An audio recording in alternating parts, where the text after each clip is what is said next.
Hi hello all after long time మళ్ళీ video చేస్తున్నాను. ఈ మధ్య అంతా పిల్లలకి ఎగ్జామ్స్ అవన్నీ అవ్వడం వల్ల చేయడం అవ్వలేదు. ఈరోజైతే దసరా నవరాత్రి స్టార్టింగ్ డే అనమాట. ఈరోజు స్వర్ణ అలంకారం అన్నమాట.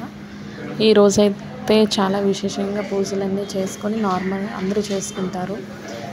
ఈ పూజలన్నీ అయ్యేసరికి నాకు మార్నింగే లేచి పిల్లలకి క్యారీస్ అది ఏం లేదు కాబట్టి మా హస్బెండ్కే బాక్స్ ఉంది. అయితే నేనైతే మాత్రం ఈరోజు పప్పు అన్నం చేశాను అమ్మవారికి నైవేద్యం కోసం.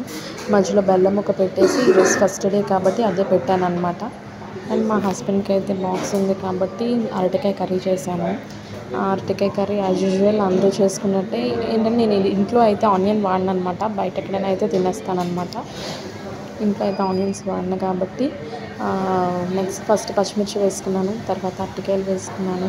అది కరిగిన తర్వాత పక్కన టొమాటోలు కూడా మగ్గించుకొని వేసుకున్నాను అనమాట. అలా అవి అలాగా మగ్గుతున్నాయి అన్నమాట.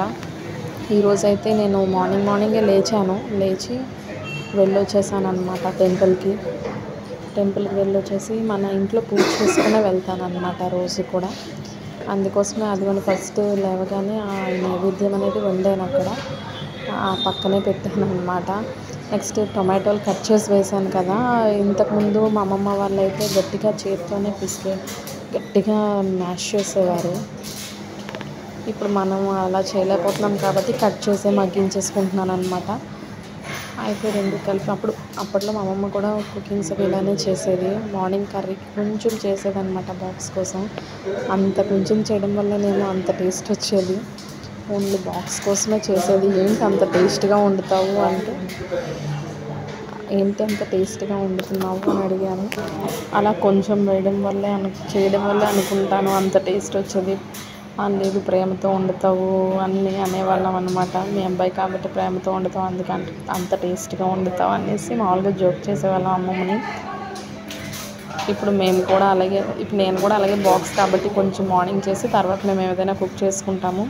ఈరోజైతే చూడండి ఎంత కలర్ఫుల్గా ఉందో కర్రీ, చూసారా? ఇంత కలర్ఫుల్గా అసలు ఎలా ఉన్నా చూసారా అసలు. ఇదైతే దీనిలో కొంచెం లాస్ట్లో గార్నిష్ కోసం కొంచెం కొత్తిమీర వేసుకోవాలి. కొంచెం కొత్తిమీర కూడా వేసుకొని మూత పెట్టేసుకుంటే అది ఆటోమేటిక్గా ఇంకా అయిపోతుందన్నమాట. ఈరోజు ప్రతి ఒక్కరు కూడా చాలా బాగా పూజ చేసుకుంటారు. మీరందరూ ఎలా పూజ చేసుకున్నారో నాకైతే చెప్పండి. అండ్ ఇంకోటి ఏంటంటే, మనము అమ్మవారికి ఒక్కొక్క రోజు ఒక్కొక్క అలంకరణ రూపంలో అమ్మవారిని మనం ఈ దుర్గా నవరాత్రుల్లో మనం శరన్నవరాత్రులు అంటారు కదా, ఇందులో మనము అమ్మవారిని ఒక్కొక్క రకంగా పూజ చేసుకుంటాం. అండ్ పక్కన కొంచెం పప్పు అన్నం నెక్స్ట్ కిచిడి ఇలా చేస్తున్నాను అనమాట, అన్ని వెజిటేబుల్స్ వేసి. దీంట్లో ఏంటంటే తడకా కోసం అవన్నీ ప్రిపేర్ చేసుకున్నాను తాలింపు వేయడానికి. చూడండి ఎంత వేడిగా ఉందో, పొగలు వస్తుందన్నమాట. కానీ చాలా చాలా టేస్టీగా ఉంటుంది. బాక్స్ అయితే ఇదే కట్టేస్తాను అనమాట. ఆల్ మిక్స్డ్ వెజిటేబుల్స్తోనేమో ఫుల్ చేశానన్నమాట కిచిడి. అండ్ బ్యాక్ సైడ్ ఉన్నది అమ్మవారికి మధ్యాహ్నం భోజనం అన్నమాట, అంటే పప్పు అన్నం కలిపేసి వండేసాను. చూడండి ఎంత బాగుందో, అది ఎలా ఉందో ఏంటని, మెత్తగా అయిందా లేదా అని చూసాను అనమాట. కానీ చాలా బాగుంది. నెక్స్ట్ ఇప్పుడు సాల్ట్ వేసుకోలేదు కాబట్టి సాల్ట్ వేసుకుంటున్నాను. ఈ సాల్ట్ వేసుకున్న తర్వాత దాన్ని అటు ఇటు తిప్పుకుంటూ తర్వాత తడక పెట్టేసుకోవడమే. చూడండి తడక ఎలా పెడతాను. కానీ చాలా చాలా టేస్టీగా ఉంటుంది. ఎవరికైనా ఇది హెల్దియర్ ఆప్షన్ కూడా. ఎందుకంటే ఇది మనకి ఫుడ్ అనేది ప్రోటీన్ కింద పప్పు వెళ్తుంది. నెక్స్ట్ ఏమంటారు దీన్ని, రైస్, పప్పు, ఆల్ వెజిటేబుల్స్ మిక్స్డ్ కదా, అందుకని చెప్పి ఇది చాలా చాలా టేస్టీగా ఉంటుంది.